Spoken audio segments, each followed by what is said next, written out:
here, but thank you so much for joining us for this very important discussion on getting back on track. Help us here.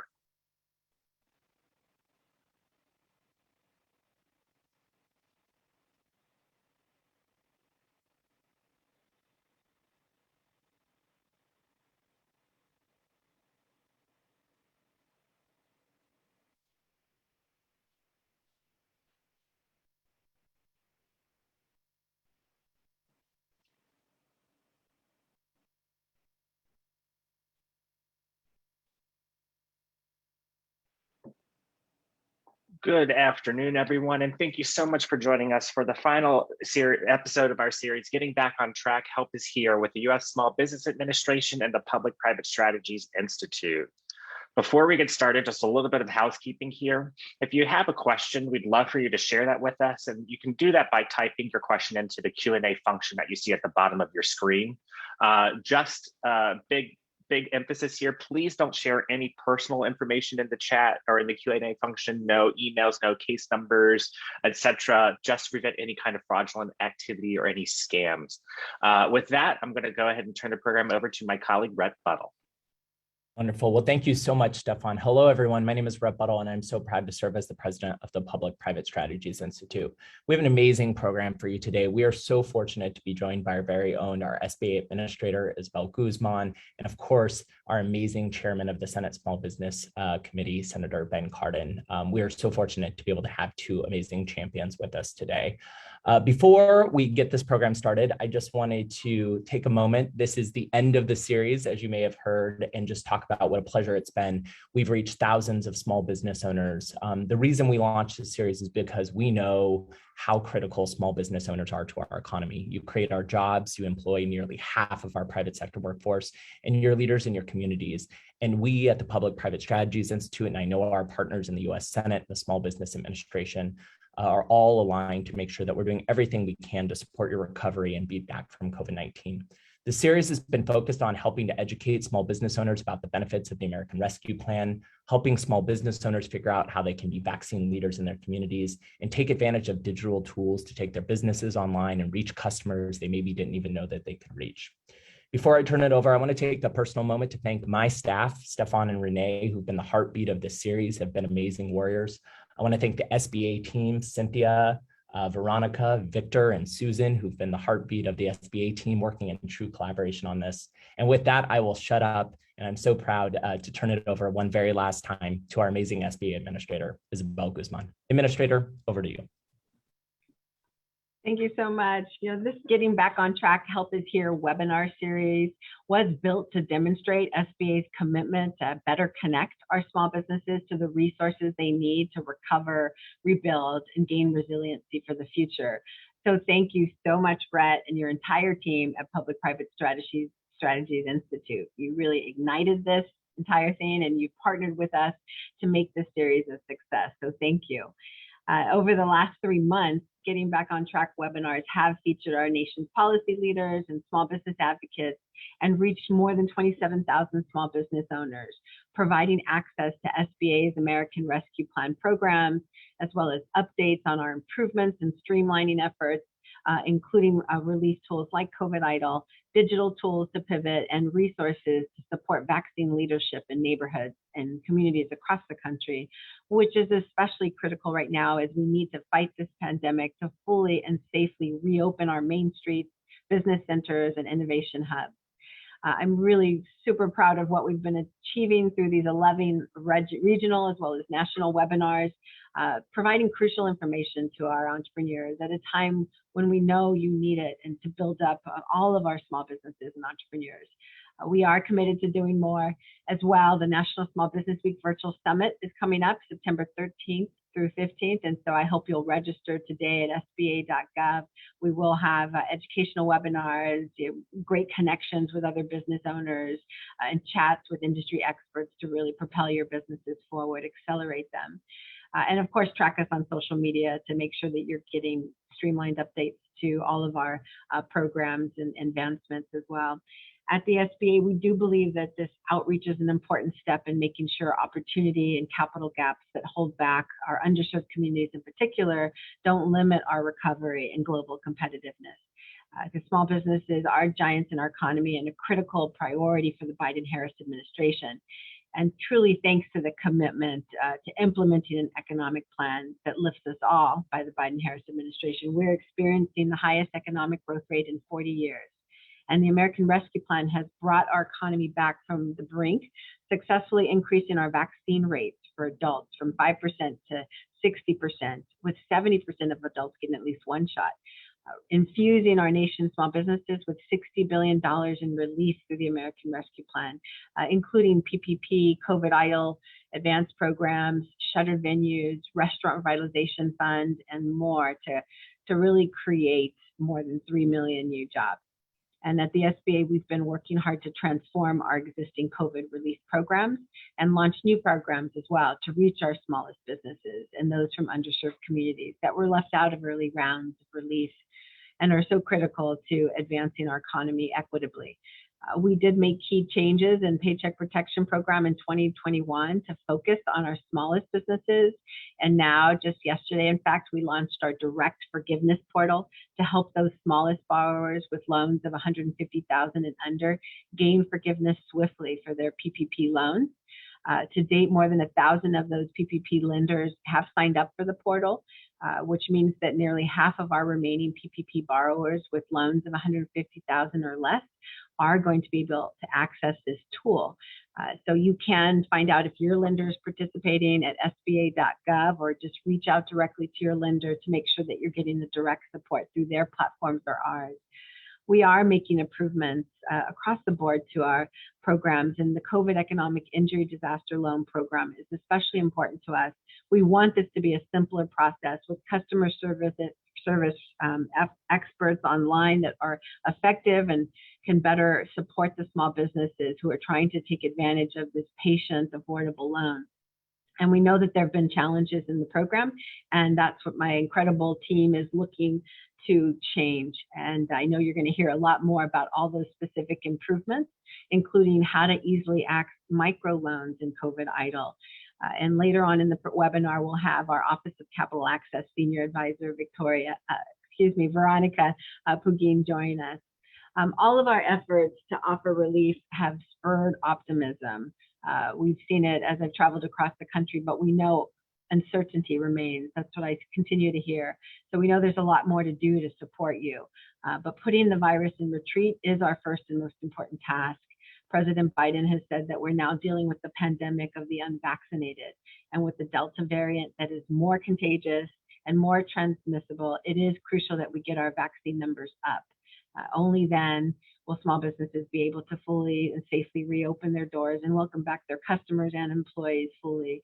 We know this virus was unpredictable, but we prepared for this with the free, safe, and effective vaccines for anyone who wants one. And I know we've been talking about it in this series, but the American Rescue Plan does provide important relief to small businesses to help them support vaccinations amongst their employees with the tax credits to allow for paid time off for employees to get vaccinated and recover. So we hope all of you as small business leaders in your community are taking advantage of those programs and helping us fight this so we can reopen more fully. Small businesses employ half the nation's workforce. And so if every small business has the resources they need to help their employees get vaccinated, we will go so much further in beating this virus. And I know we're all looking forward to beyond recovery into the future and to really reimagining our economy. And I know the bipartisan infrastructure deal, hopefully you've all heard about it, is good for America's small businesses because fixing our failing infrastructure is critical because small businesses rely on it for their product delivery or to receive their customers. Delivering broadband to every home will help small businesses grow online. Addressing climate change, which we know climate crisis disruptions really affect our small businesses. All those efforts will really go a long way to strengthening our small business economy and as well as access some of the new opportunities with those investments. More than half of small business owners have said infrastructure investments are crucial to the success of their business, and 7 in 10 felt broadband was really critical to be funded by Congress. So these are much needed investments that will change the way we do business for the better, for the future. President Biden's Build Back Better agenda will also invest heavily in small business lending and investment tools through the SBA. expanding some of our programs that will really serve all of our small businesses. And we're committed to standing up those programs and those efforts to make sure that we're helping support you all as we look towards recovery and new opportunities. And it will also deliver those market opportunities directly, because there's going to be strong acceleration support and innovation to help our tech and science-based entrepreneurs commercialize their innovations, as well as help our small contractors connect and grow with the government marketplace, the largest buyer in the world. I believe that our work is really critical to this at the SBA, because we need to provide the resources and programs that our small businesses need swiftly and efficiently, and with a more personal, customer-centric approach that helps you navigate these programs. That will ensure that we demonstrate that we get your situation, we understand what it takes to start and grow and sustain a small business. That's what we're about. So we're looking forward to continuing to partner with Congress, because without Congress, this would not be possible, which is why we're so fortunate to have the leader of the Senate Small Business and Entrepreneurship Committee with us today. And I have to just tout his accomplishments, because he has this shared vision with us to commit to help our small businesses, with a proven track record of really fighting and winning for our nation's small businesses, particularly those from underserved communities as well. He's done a lot to actually craft the innovative and pioneering small business relief programs that many of you have benefited from, helping you weather this once-in-a-generation pandemic. And not only did Chairman Cardin help write the Paycheck Protection Program and create the EIDL Advanced Grant Program, but he continues to prioritize access to capital for all of our small businesses, especially those who have been unable to access capital in the past, women and people of color and veterans. And he's always consistently reminding federal agencies to contract with small businesses, support small as much as they can. We look forward to partnering with Chairman Cardin, and it's an honor to have him here. He not only represents Maryland businesses where I'm from, but across the country. So please join me in welcoming Chairman Ben Cardin. Well, thank you, Administrator Guzman, for that great introduction. Thank you very much, and thank you for your service. You're doing a great job. It's a real challenge. The SBA has been asked to do things it has never done in the past at a size that is unprecedented, standing up new programs and administering the COVID relief packages. So thank you very much for your dedication, and please express my thanks on behalf of the Congress to the men and women who are working at SBA to get the job done. Red, thank you for your leadership in regards to the Public-Private Strategies Institute and this opportunity of getting back on track. Help is here. In small business, help is here. We recognize that small businesses are the growth engine of our economy. That's where more jobs are created. That's where innovation occurs at a much higher level. We've seen that very clearly during COVID-19, how innovative small businesses have been in order to get through this pandemic. But one thing about small businesses is that they don't have the resiliency or the deep pockets that larger companies have. So when the pandemic occurred, it was obvious that we had to take action as a government to help small businesses, and we did. You've heard Administrator Guzman talk about much that was in early packages, starting from the CARES Act all the way through the American Rescue Plan, and now the bipartisan infrastructure package, as well as budget reconciliation that we will start on as early as this weekend. We have provided a package of relief in order to help small businesses. And yes, the effort to get COVID-19 under control through the vaccinations clearly is in the needs of small businesses.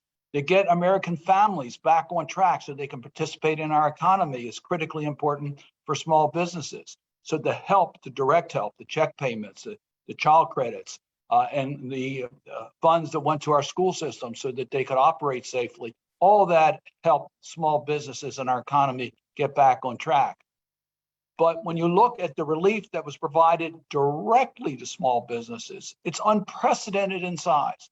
Over $1 trillion has been made available to small businesses to get through COVID-19. The largest programs by far were the Paycheck Protection programs.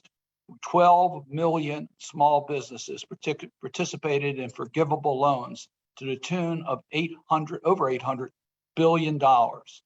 200,000 were located in my state of Maryland to the tune of $15 billion. but we went beyond just the Paycheck Protection Program with forgivable loans. We also expanded the EIDL program to make sure that it was available for COVID-19 relief. And the EIDL loans were critically important. We have now leveraged, and we do leverage a relatively small amount of federal dollar investment to large amounts of loans. We have now had almost 4 million EIDL loans given out in relief to COVID-19 to small businesses to the tune of over $200 billion. So we've responded. We also responded with the EIDL Advance, which I think many of you are familiar with, because they're really small businesses. It's very difficult for them to get loans. They want grants. This was a grant up to $10,000, was also made available and utilized by many small businesses. We had forgivable loans under the 7A and 504 programs that we forgave loans. So we had a whole host of programs that were available. Most recently, we had the shuttered venue program, which is still open. The windows are still available for those entertainment venues, the live venues, the movie houses, the museums, to be able to continue to apply for help that deals with their revenue losses during COVID-19 because they were ordered to basically close during this pandemic. And then, of course, we passed the Restaurant Revitalization Fund. We recognize that has been it's been very successful for those restaurants that were able to get help, but many are still waiting in line as a result of two factors. Factor one was a lawsuit that put an injunction on SBA being able to administer the program the way it was passed and intended. And the second, there was not enough funds in the program in order to satisfy the total needs that were out there. So the SBA has gone through the entire allotment provided by Congress in excess of $28 billion, but there is a gap that needs to be met with additional funds, and we'll talk a little bit about that. So we're back on track, but what do we now need to do? Well, we do need to replenish the Restaurant Revitalization Fund. And I am working with Republicans and Democrats to try to find a way forward in the Senate to reauthorize additional funds for the Restaurant Revitalization Act. Now, there's no certainty in my business, but I want you to be aware this is an area that we do believe we have a responsibility, and we're going to do everything we can to make additional funds available. We're going to pass the bipartisan infrastructure program that Administrator Guzman spoke about. That's important because that gets us back on track on the infrastructure development that will help small businesses, broadband, and issues like that. But immediately after we finish that particular proposal, we'll start on budget reconciliation. All during this process, the SBA is open for business. The EIDL loan program is there. I can assure you that the members of the Senate are pushing very hard for the administration to be able to increase the size of the EIDL loans to its statutory limit of $2 million. We understand there's been challenges. We support that. We also want the EIDL targeted loan grant program to be available. We recognize there are challenges in regards to what's in the bipartisan infrastructure package, but that's not going to be acted upon until the fall. In the meantime, we're encouraging the SBA to process EIDL loans as rapidly as they possibly can. Let's get this backlog behind us and let us also move forward with the targeted advance program under EIDL. So those programs we will be pushing to continue to operate all during this period. And then as we consider budget reconciliation, as Administrator Guzman said, the lessons learned is that when we look at the underserved, underbanked communities, the minority small businesses, we need to concentrate our effort during budget reconciliation to help these small businesses that have not gotten the help that they need. I expect to get budget instructions to the Small Business and Entrepreneurship Committee, and we will be using those resources to try to target it to the small businesses that are in desperate need. So some good news, if you look at the bipartisan package that is moving through the Senate, we were able to get an amendment attached that codifies the Minority Business Development Agency. So that now has permanency when this bill becomes law, and we expanded its capacity. So we are making progress. There are tools currently available. Idle loans and advances are available today. The restaurant program needs additional money. Shutter venues are available today. You're going to be hearing about the different opportunities that are out there. Let me just conclude by saying I was pleased that we were able in Maryland and throughout the country to improve our resource partners. Maryland now has 3 offices for women's business centers. I was proud that we opened up, in addition to the Rockville Center, one at Morgan in Baltimore and one at Salisbury. And we also have a veterans center that is open in our state at College Park. So all these services are available, and we look forward to working with the administration and with the stakeholders, recognizing we're not out of COVID-19 yet. We still have challenges. Help is here. More help may be needed. And we're going to be attentive to make sure that our small businesses get to the other side of COVID-19 healthy so our economy can continue to grow.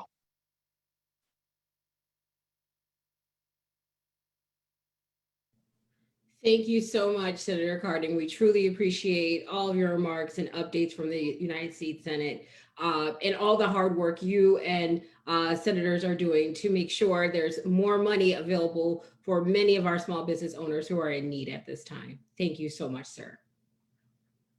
Well, with that, we're excited to continue this conversation and move forward with what we're here with for the additional side of this programming, which is talking about more specifically this region, which is the Mid-Atlantic region.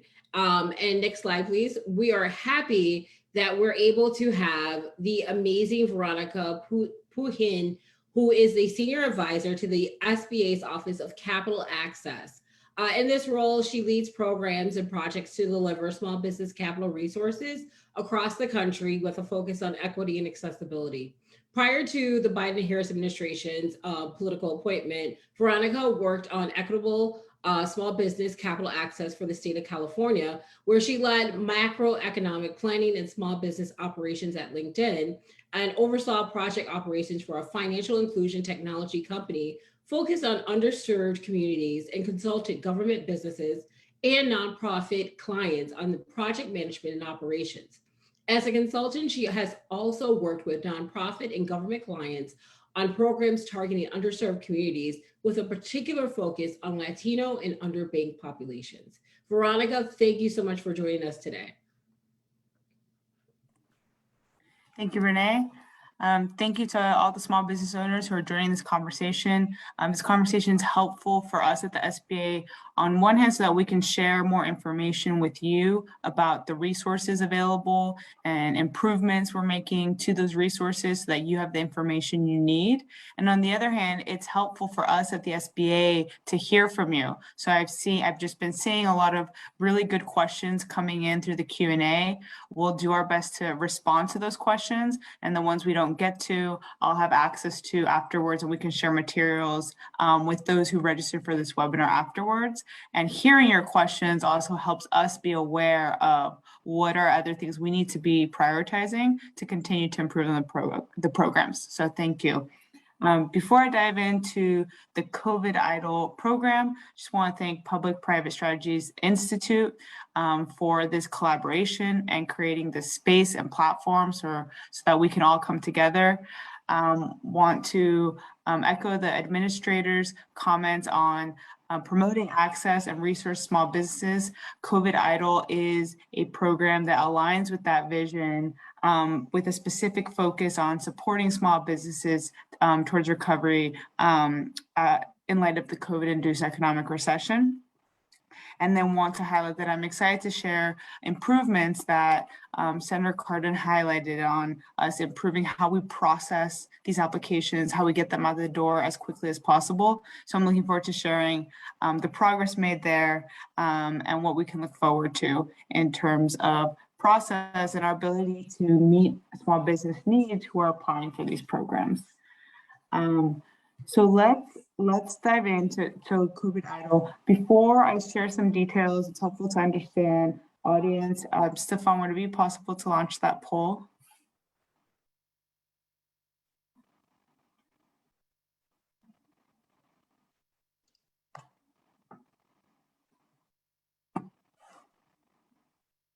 Veronica, if you want to continue on, please. Thanks. Okay. Let's dive into the program. So for those, as was mentioned before, the COVID program is a federal small business loan program. It's been around for the duration of the pandemic, and it was designed specifically to support small businesses recovering out of the disaster known as the COVID-19 pandemic. Currently, the program goes up to, allows for loans up to $500,000. Senator Cardin highlighted the conversations around increasing that to $2 million. So we'll be sure to, any change in that direction, SBA will be sure to publish that and share that with the public immediately. As of right now, the application on the online portal is up to $500,000, but we can stay tuned for growth there in terms of the loan size. A couple key distinctions, the COVID EIDL program. So the COVID EIDL program is different from PPP, different from the Restaurant Revitalization Fund. Those programs have been highlighted today. And it's different from other EIDL programs. So the way it's different from PPP and Restaurant Revitalization Fund is that the COVID EIDL loan program is not forgivable. So that is an important distinction. I'll get into the benefits in terms of how it's not forgivable, but it's still a valuable tool for small businesses. The way it differs from other EIDL programs that the SBA offers is that the COVID EIDL program, one is available for small businesses nationwide. So any small business that meets the eligibility criteria in the country can apply for this. Number one. Number two, the duration of economic injury, and I'll get into that in a second, is over a 2-year period. And number three, the interest rate is stabilized at 3.75%, flat and set. So that's a key distinction. Then another distinction for the COVID EIDL program is that the lender here is the SBA. So in a lot of these conversations, I have a lot of small business owners compare this to other programs that the SBA has, other loan programs. Those loan programs, a lot of those loan programs, the SBA provides a guarantee and serves that role. But ultimately, you work with an external lender. That was the case for PPP as well. For COVID EIDL, that you do not need to be engaging with another lender. The SBA is the lender in this case. So just a couple of those distinctions helpful to kind of set the context of this program relative to other SBA and or federal small business loan programs. So let's get into some of the terms. So the COVID EIDL program terms, as mentioned, the loan current cap is $500,000. For the micro category and the full, really the only difference are the collateral and personal guarantee requirements. All loans from COVID EIDL have a 3.75% interest rate for businesses, a 2.75% interest rate for nonprofits. They all have a repayment period of 30 years, and you can defer that. This is a deferment period of up to 24 months. The requirements, and this is the distinction between the micro and the full categories, for a loan, a COVID EIDL loan of $25,000 or less, there are no collateral requirements and there are no personal guarantee requirements. Once you get a loan of above $25,000, collateral requirements come in. And then for loan sizes of above $200,000, personal guarantee requirements come in. The use of funds is pretty flexible. You can use this on all business expenses that fall under normal operating expenses and working capital. And I'll get to that in a second in more detail. Let's go to the next slide, please. So this program, the way it's beneficial to small business owner as you are seeking to recover and grow from a difficult time, is the repayment flexibility and the use of funds. So relative to the market, this is a relatively low interest rate, 3.75 for small business, 2.75% for nonprofit. The low interest rate and the extended repayment period means that the burden of repayment is significantly lower relative to market alternatives. So you can use these loan funds on what you need to do to get to recovery. You defer the payment for a couple years, and then when the repayment kicks in, it's extended over decades. And so the monthly payment is significantly smaller than other market options would offer. For example, if you get a $10,000 COVID idle microloan, depending on deferment, you're looking at a monthly payment of less than $50. The use of funds, as I mentioned before, there's flexibility. This differs from PPP. PPP had kind of guardrails around how you needed to use the funds to achieve the forgivable nature or status of it.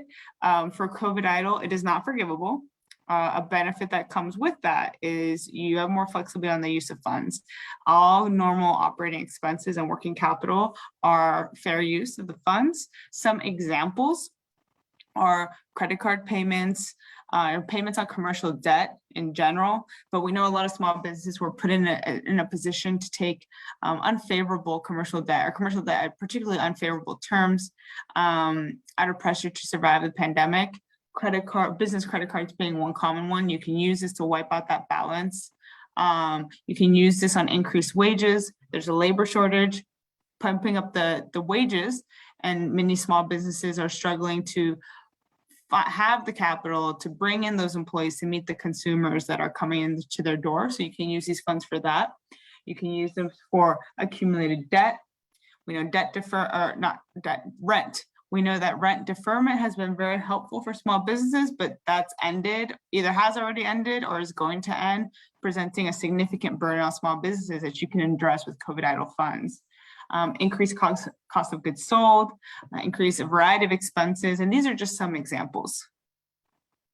And so in summary there, in terms of use, you get these funds, you use them on what you need to do to recover. You can delay the repayment for up to a couple of years. And then when the repayment comes in, the burden is significantly lower than market alternatives. How do you apply? So in terms of eligibility, you as a small business need to be 500 employees or fewer. This includes one person employee small businesses. You could be a self-employed small business, sole proprietorship. This includes you. The credit score must be at least 570. If you are not there, if you are just not quite at 570 as a small business owner, I would recommend working on building your credit score, and you can come back to these types of programs. I have engaged with small business owners who the pandemic was a particularly difficult time, put them down in terms of credit. They go, they focus on that, they build it back up, and they're able to access these resources. The COVID idle program is focused on supporting businesses that have been weathering the pandemic. As a result, you need to have been in business or invested in launching your business by January 2020. If you started your business February 2020 or later, or you're looking to start a new business, COVID idle is not the program for you, but there are other SBA resources that can support you at sba.gov. Let's get to the loan amount. A key distinction here is that you have to first qualify for a certain loan amount, and the way you qualify is by putting your revenue and cost of goods sold data into the application. And so let's do an example.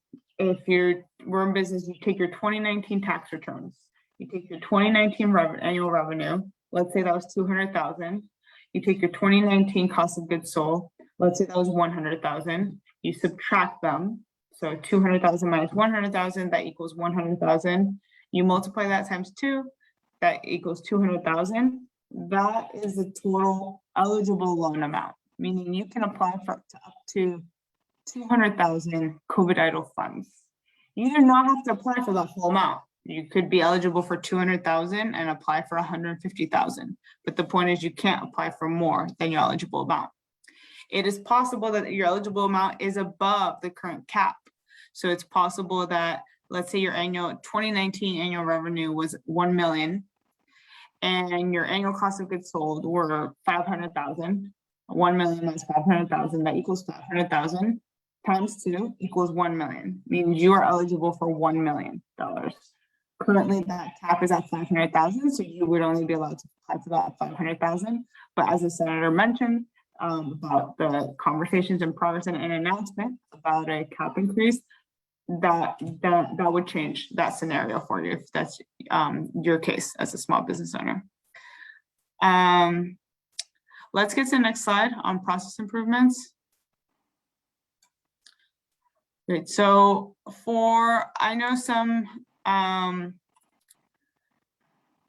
small business owners in conversation today are familiar with the COVID EIDL program and have applied and are seeking information around that. So we have some important announcements to make that reference the Senator's point on improving how we process these applications and meet the needs of this program. The COVID EIDL program was transitioned from the Office of Disaster Assistance to the Office of Capital Access at the end of June. So about a bit over a month ago. And with that transition, the SBA was able to dedicate more management capacity and resources to this program. And the agency implemented new processes and performance management methods, and also dedicated additional personnel to COVID EIDL. And this has resulted in significant improvements and increased capacity. The SBA went at the start of, right before this transition, or right at the start of this transition, and improvements that were possible. The SBA went from processing less than 2,000 loan increase applications a day on June 28th to being able to do over 37,000 loan applications in a day on July 28th. So that's a 22-fold increase in production efficiency. This was achieved, as I mentioned before, process improvements, performance management changes, personnel additions, and also loan officer productivity. So at the start of this transition and these changes, loan officer productivity was at less than 2 applications per day, and it's currently able to go to 15. So if you are in the backlog for loan increase applications, we are clearing tens of thousands of those out by the day, and that will be closed out most in early August, and all except for certain circumstances mid-August. So we're looking at the next week or two. You should expect to see your application decision arrive. We've also improved our customer service. We've actually tripled our capacity. I know this is doubling, but just yesterday I got the numbers and we were able to do more. And so that means if you got a loan decline and you think that's not that you met the eligibility, it is very possible that you can get approved and there was an issue, and those are some things that we're improving. So apply for reconsideration. It's in your decline letter. Go through the reconsideration process. Before you apply, go to the website for COVID EIDL. I'll put that in the chat here. It's sba.gov/EIDL. Review the FAQs that have just been uploaded yesterday that include common reasons for decline. Review what might have happened that was an issue for your application. And when you apply for reconsideration, see if there's some fixes that you can do. Then contact your local field office. I'll also provide the link for that. If you have been approved and haven't gotten your funds yet, and it's been at least 10 business days, it's possible your bank information needs to be updated. So you also need to contact your field to get a rep to help you change that. I'll provide the link for that. And finally, in terms of outreach, we're investing in outreach and conversations like these to make sure everyone has the information they need. That's all. Thanks, Veronica. Now we're going to go to John Fleming, who is the acting regional administrator for the U.S. Small Business Administration. In this role, Mr. Fleming is responsible for the delivery of management of the agency's programs throughout the state of Delaware, where he is also the district director. Mr. Fleming started his SBA career in 1992 and served in various positions, including Deputy District Director of the SBA's Delaware District Office, Lead Business Development Specialist, Chief Credit Officer, Marketing Specialist, and Public Information Officer. I'm so excited to introduce John. Thank you so much, John. Hey, hello, everyone. Thank you. Thank you for the opportunity to do this. And these are really unprecedented times at the SBA, as we all know. So just wanted to point out the importance of this webinar to be a part of it. Thank you for your time. This is the first time I've ever been on a webinar with both the U.S. Senator as well as our administrator. So I hope everyone enjoys the information that we have and finds it useful, but it certainly shows our demonstration, or demonstrates our importance, the importance of this information. So thank you again for your time. So we've been mentioning a couple of programs here, a package of programs really that was launched 18 months ago under COVID relief efforts. And the remaining two that are still active, and the Senator mentioned those, they're still active for shuttered venue operating grants, and you can go directly to SBA for that grant. We just had local people run a theater here in Maryland, and they were able to get a turnaround time within 5 days. So that program is available even if you're not a venue, if you're a booker, a producer, booking agent, even if you're talent, even if you're a musician that had some of your shows canceled, this is available. So I encourage you to do that, and there's money in that program.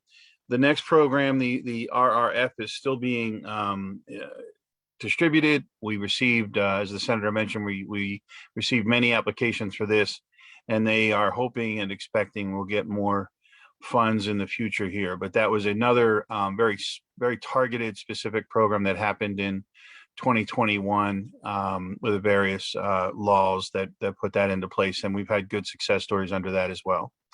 Next slide. So we mentioned earlier Paycheck Protection. That was an amazing program that came out that it did two things. One, it kept the unemployment rate down at the time, and it allowed business owners to increase the amount of capital they had based upon their number of employees. And one of the things that was great about this program was that every time they changed it, every single time, the last administration or the new administration, the Biden administration, when they made these changes, it was for the better. We were doing frequently asked questions almost on a daily basis. And the program got better. It included more people. It took some time, we'll admit that, but it included more people. So now we're in the forgiveness stage. Step one, you can contact your lender and complete the form. If things go well, that's great.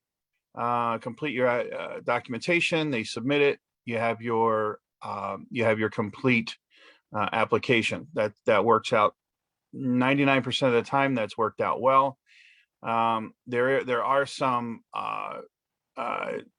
issues or challenges, I think, with some lenders, some large lenders nationwide, and some of the smaller lenders like credit unions that are not ready for forgiveness yet. They needed a little prompting. So what we're doing is we just announced, the administrator announced it yesterday, that the portal opened up. You can go directly to sba.gov and do what's called direct forgiveness.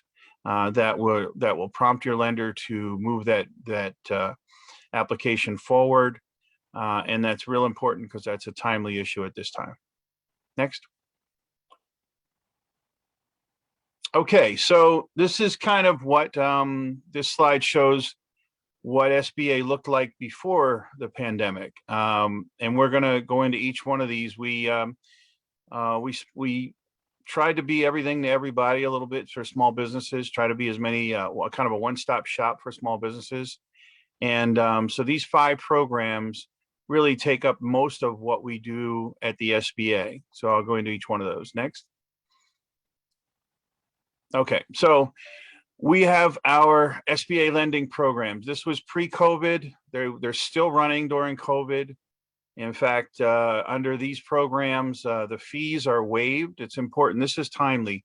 The fees for all 3 of these programs, 7A, 504, and microlending, are waived until September 30th of this year, 2021.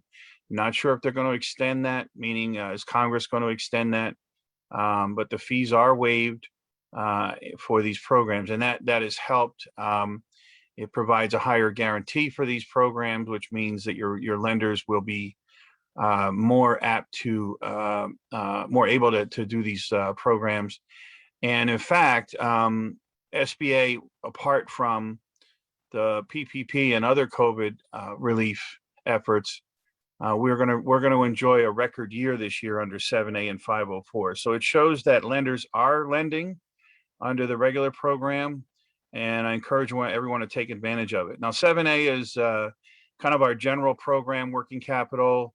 You have a lower interest rate, a capped interest rate. You have a longer term. That's the big thing under 7A is we don't require collateral on every loan, and we allow you a longer term under 7A. So there is an advantage of using 7A if you're a small business owner, and you would go ahead and contact your lender. This is a guaranteed program, meaning that you don't go to SBA.gov to apply. You go to a participating lender, and we're now working with over 6,000 lenders. So I encourage you to reach out, to contact them, and they will hopefully be able to get you through the 7A program.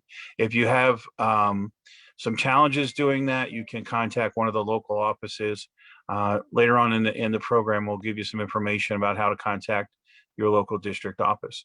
504 loan is usually long-term fixed financing for real estate and equipment. It's rarely used for equipment. It's mostly real estate. It could go out as far as 30 years. And the key here is you get a low fixed rate. So that's the advantage of using 504. There are some employment conditions that are in there. Take a look at 504, and they are administered through what we call certified development companies. That could be, if you Google 504 CDC, they'll pop up. A list of them will pop up. These lenders, the 504 CDCs, are they're restricted to regional areas. Most of them work in 1 or 2 states, so you have to look for a local CDC if you're interested in the 504 loan program. And then last but not least is the microloan program. That is usually through a nonprofit organization that does smaller loans, 50,000 or below. Those organizations can also usually participate in 7A, but in some cases, microloan may make sense. They don't have the same requirements as a 7A. They're easier to get, but they're a smaller amount, and they have pretty good terms. So that could be an option for many of the micro loan or micro businesses that are out there. Next one. Okay, Lender Match. This was a lot of fun when it came out. I remember Lender Match. It's kind of it's almost like a Match.com for small businesses. It's very user friendly. You see the website to get to it, sba.gov/lendermatch. And there's the disclaimer, if you use Lender Match, it doesn't mean you're going to get an offer for a loan. It just puts your name out there. So it'll ask you some very quick information, very quick and easy to get your name out there to the lenders. And believe me, lenders will look at this program. They like to take a look and see what's in their area. Some lenders may not want to lend to certain types of businesses. Some lenders don't like lending to, let's say, a restaurant business, then they won't look at your loan. But it gives a lender a quick idea of what you're looking for, how much you're looking for, and what area you're going to operate. And it's pretty good. It's a very good match service. And the key here is that it's free. So you can apply through them through going directly to sba.gov/lendermatch. And then they'll once they contact you, they'll walk you through the process of applying for an SBA loan. Next. Disaster relief, and again, this is pre-COVID. The disaster relief program normally is used for economic injury following a disaster like a fire, flood, earthquake, whatever it may be. Even this is used every year for all the different disasters that occur throughout the country. Obviously, under COVID idle, we were able to turn this program on immediately. And the entire country was declared a COVID disaster area. It has not been, the entire country has not been affected until the last time this happened was after the 9/11 attacks. And we made it eligible for folks throughout the country. Not only is it small businesses, but it's also nonprofit businesses are eligible, as well as agriculture cooperatives are eligible as well. So it's the idea here is, as far as how to use the money, use of proceeds, is that we want you to recover as quickly as possible. So it could be used for rent, utilities, any kind of fixed debt payment, normal expenses to get you back to recovery. And you apply directly for this program if it comes up, if God forbid a disaster happens, and you apply directly to sba.gov. Look for the disaster relief program. One of the things that I did want to mention under this slide was that even if you're not affected physically by a disaster, let's say your supplier is in another state, let's say state of Florida, and there happens to be a hurricane go through there and it affects your supplier. If you are economically hurt by that disaster, you can apply for a disaster relief loan because your supplier has obviously affected your ability to run a business. So that is available as well through disaster relief. So check that out, and that could be a benefit to small businesses if it's needed.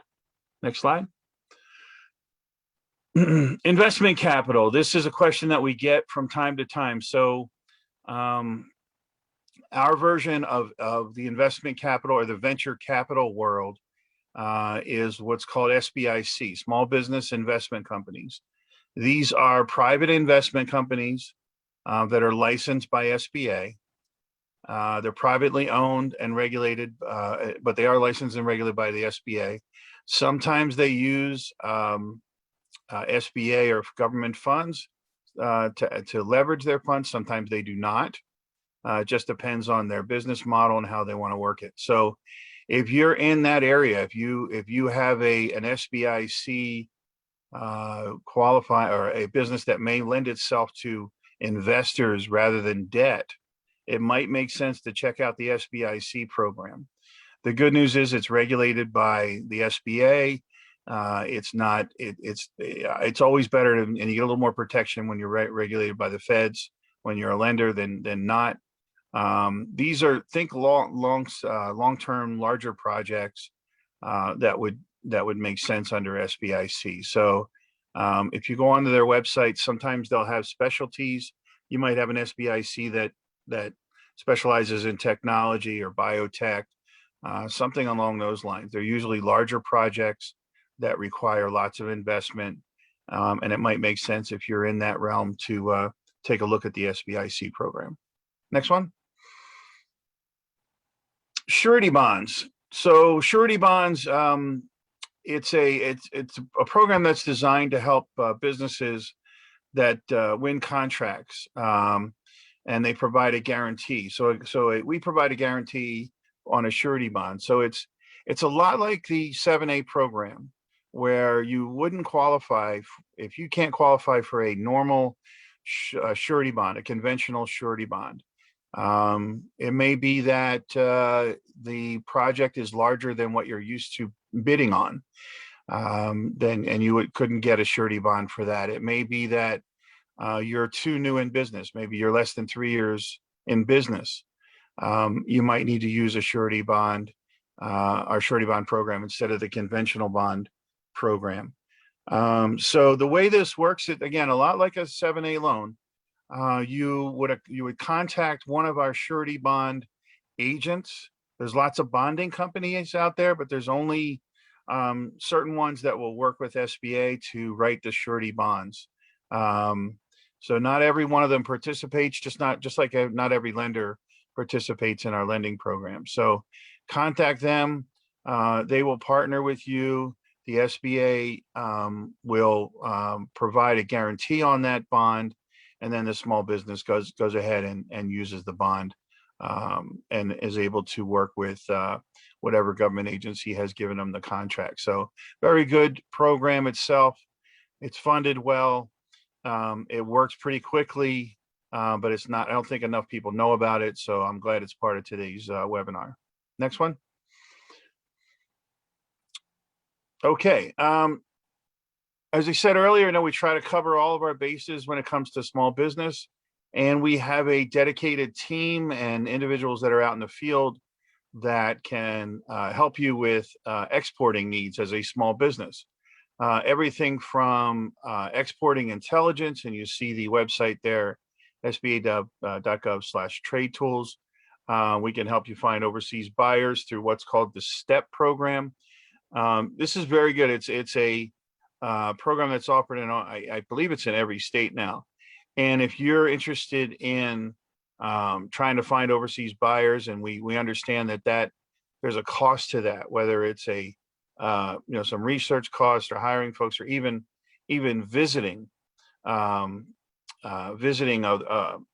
foreign countries to work with buyers and find overseas buyers. The STEP program allows for grants to repay you for expenses that you incurred for some of these trips to go ahead and find overseas buyers. They're usually, the trips are run by your state agency. So you would contact SBA and we can help you figure out who's working with SBA in your particular state. We have a very good one in Delaware, and Pennsylvania, I'm aware, is a very good one, and so is Maryland, because exporting is a big part of what we do here on the East Coast. So take a look at that if you're interested in going overseas. And then last but not least, we of course have special programs for funding your international business. If you're interested in that program, a lot of lenders will work with SBA to provide guarantees for exporting. The key to that program is that the guarantees are usually higher than the 7A. So instead of a 75% guarantee, you can go as high as 90% when it comes to capital, and it gives your lender a lot more flexibility. So if you are interested in exporting, take a look at our exporting programs, and I think you'll find them helpful. Next one. All right, let's go digital. So we have trade expansion programs that'll help you go digital. We have, I mentioned the STEP program itself. So it's not just overseas, it's also for paying the fees to Department of Commerce, translate websites, all that good stuff. So it's not just your travel expenses, it's also for going digital as well. So again, contact us or your state export office, and we'll make sure that we help you by using STEP. Next slide. So here is a list of kind of folks that help out. We call these folks resource partners, and as you can see, there's quite a list here. Our main ones are through the SBDC score, and of course the Women's Center. Later on was added. We've added several other partners. You see veterans organizations. You see educational institutions. These are all folks that help SBA to help you. They're all grant recipients. We give these organizations grants, and their job is to turn around and help you with technical assistance. My 29 years at the SBA, people ask me questions about running a small business, and I say, well, I'm a program expert, but I'm not a small business expert. You need to speak to one of these organizations. Sit down with a mentor or attend a class. It could be online, or enter one of their programs that's specifically designed for veterans or women, or maybe an industry program. But you'll find that SBA has many partners out in the field, and they can help you understand the programs, and as well as help you understand on how to run a small business. Next one. Okay. Oh, and this is the Navigator program. Part of the screen gets blocked out here, but so this Navigator program was launched in response to and during the COVID crisis, and the idea is to use local organizations that are already doing work in communities, and to have them navigate exactly what it says, navigate through our system. So it's outreach, education, and just to increase awareness of the SBA's programs. Because I know, as you go through this and you might wonder, well, why do we need navigators? It became very apparent during the COVID crisis that we needed navigators. We needed people that were out in the field. I mean, we have most offices out in the district have less than 12 people or 15 people. In Delaware, we only have 6 people. So we cannot reach every community. It just can't be done with that few people. So what we're doing and relying upon is this navigator program that's rolling out here. And so you may run into a local organization. I'm sure they're going, once these navigators awards are grants are awarded, you're going to find navigators in every community to help out small businesses. And we're looking forward to working with these navigators and how this is going to work. So it's stay tuned for that, and you'll find that they'll be very, very helpful. Is that my last slide?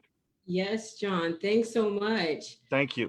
No, thank you. And with that, we're really, really excited to say that as well, that you can also check out other opportunities such as private and state and local opportunities too. Just be sure to do a Google search and you'll be able to see other opportunities of potential access to capital that are maybe available for you. Next slide, please. We're going to talk very quickly about vaccines. As everyone knows, the Delta variant is here, and there are numerous CDC rules that are coming out every day. And in order to open your business or continue doing business, it is very important as a small business leader that you stay abreast of the issue. You have a plan, that you commit to a plan, and you do your due diligence by checking in with the CDC and making sure you check in with your local government to ensure that you are following the best policies and rules and regulations for what you would need to do for your business. You need to make sure with your plan, you communicate that with your staff, both written and verbally, and ensure that you answer any questions and talk to your employees about vaccinations. Make sure that you have a vaccination plan, let them know what it is. Again, talk to your employees about what it is that they need to do. You can go to vaccinefinder.org to get more resources as well. Next slide, please. And then also there are tax credits available. There's more information here. You should definitely consult with your tax professional as to what type of tax credit you may be eligible for. There's the employee retention tax credit and paid leave, and both could be something that you could utilize in ensuring that you're providing opportunities for your employees to get vaccinated, and whether they need to take time off to do the actual vaccination or take time to have the ability to heal afterwards. But again, consult your tax professional, and we have resources available for you to do that research. And then finally, we're talking about taking your business digital.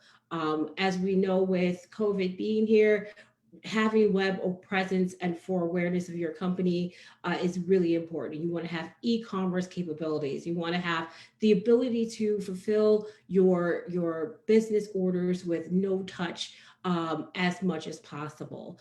And we want you to make sure that you're able to do this and ask yourself as you're moving to a digital opportunity, several questions. And that's, do you have a website? Do you have ways to receive payments digitally? And more specifically, can you do no contact transactions?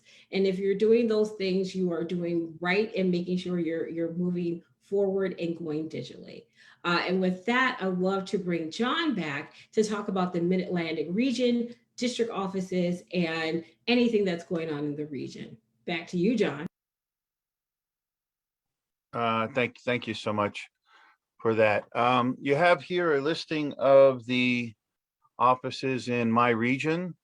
You have each one of them contains a dedicated staff of professionals that can help you through and help you understand which program may be best for you.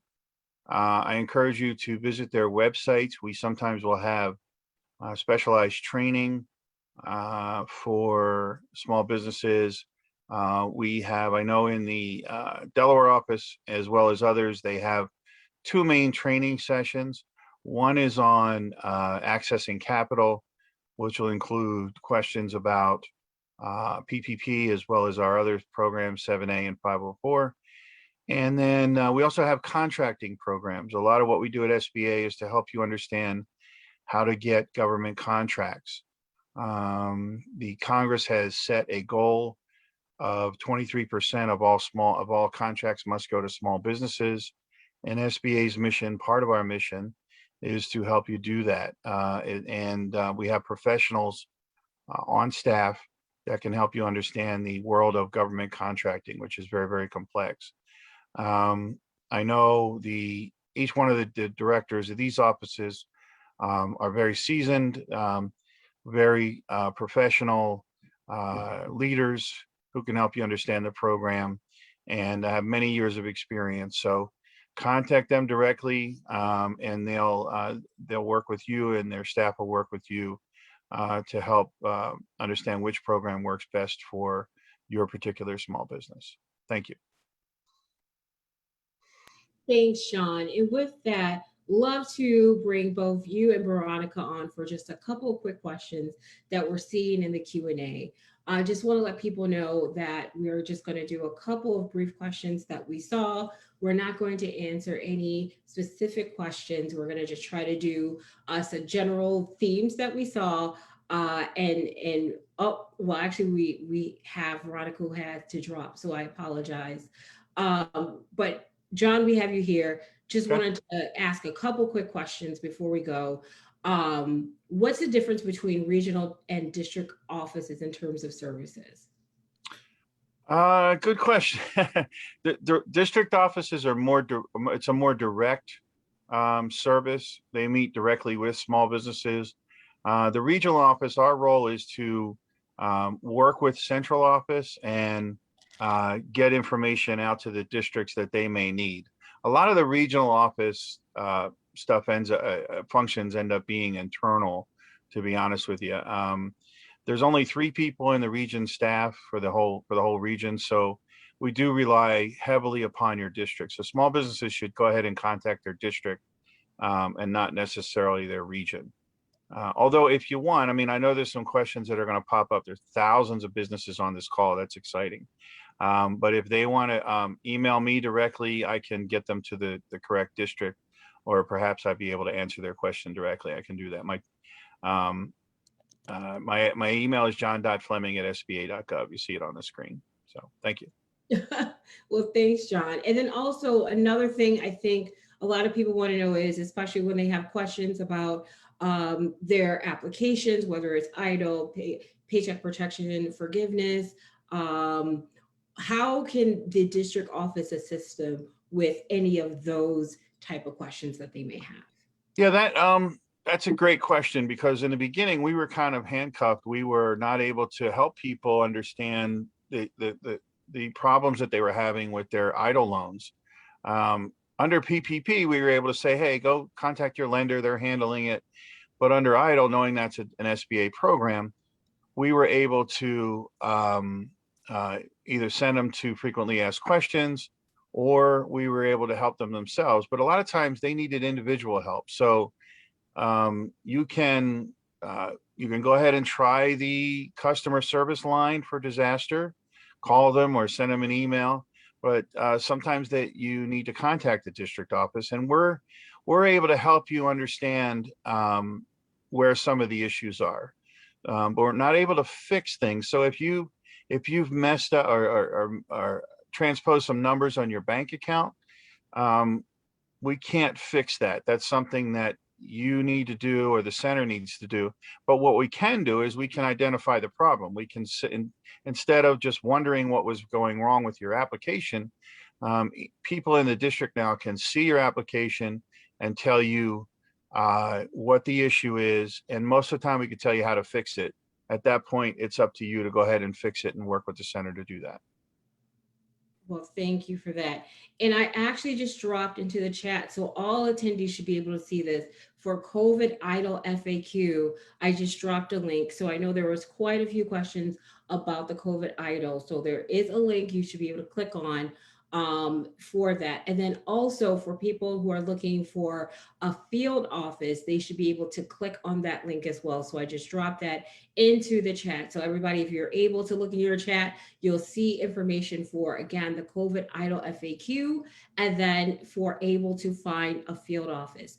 And now also, I know there are over several thousand questions that were in the Q&A, and you're all wondering, hey, no one got to me. No one responded to my question. I really want to know how to get in my portal. No one is telling me about the IRS transcript. I don't understand about my idle loan for a reason of failure to pay child support. I can't get it. What's going on?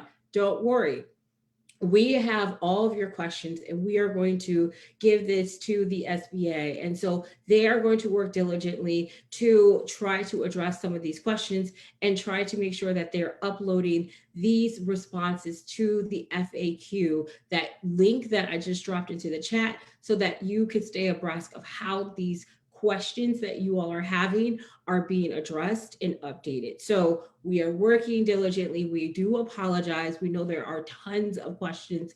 A lot is happening, and we know that many of you are trying to save your business, and it is very important that we get you these resources and answers to these very, very dire and important questions. So we are doing our best, and we will make sure that we are able to try to get these responses as quickly and swiftly as possible. And with that, John, are there any parting words you have for our small business owners in your region? Well, Renee, it was just what you said earlier. No, we're working hard to do this. I mean, if you compare, to help every small business we can. I mean, if you compare where we were normally, normally we're looking at about 120,000 transactions, maybe, $40 billion in lending, and hits to our website are there. But we went from that to, some of the numbers that the senator threw out, 20 million. So to go from 100,000 to 20 million without additional staff has been a challenge. Technology has helped, and we know that, it was a little clunky when we rolled out, but please be patient with us. We're working the best we can. And even when we wipe out, let's say we wipe out 85-90% of your questions, 10% is still a lot to go to respond directly to. So please work with us and know that we're here to help everyone we can in the fastest time possible. Thank you. Thank you, John. Want to thank Senator Cardin. Want to thank the Administrator Guzman, Veronica, you, John, and the SBA team for all they've done today. Also want to put out there the U.S. Small Business Administration will host the 2021 National Small Business Week Virtual Summit from September 13th through the 15th. So go to the SBA.gov and SBW to register and learn more. It is 100% free. There's no payment or anything that you need to do. Great speakers, opportunities to learn more about programs the SBA has, and also resources for your business. And again, I know many of you are wondering about the slides, the presentation. A copy of this will be emailed to everyone who registered. If you're watching this on Facebook live stream, you'll get a copy of that too, because you'll just need to go back to Facebook Live. So you can watch it anytime you want to. It's on the SBA Facebook page, as well as Public Private Strategies Facebook page. And then also, if you have any additional SBA related questions, go to answerdesk@sba.gov. And if you are not registered but would like a copy of this webinar, go to events@publicprivatestrategies.com. You can also view any of the webinars that we had in the series, just going to the Facebook page, and you can review all of those, as well as the COVID idle webinars that we had last week as well. And with that, we do again thank everyone for joining us throughout this series, and we thank you all so much, and we hope you have a great day. Thank you so much.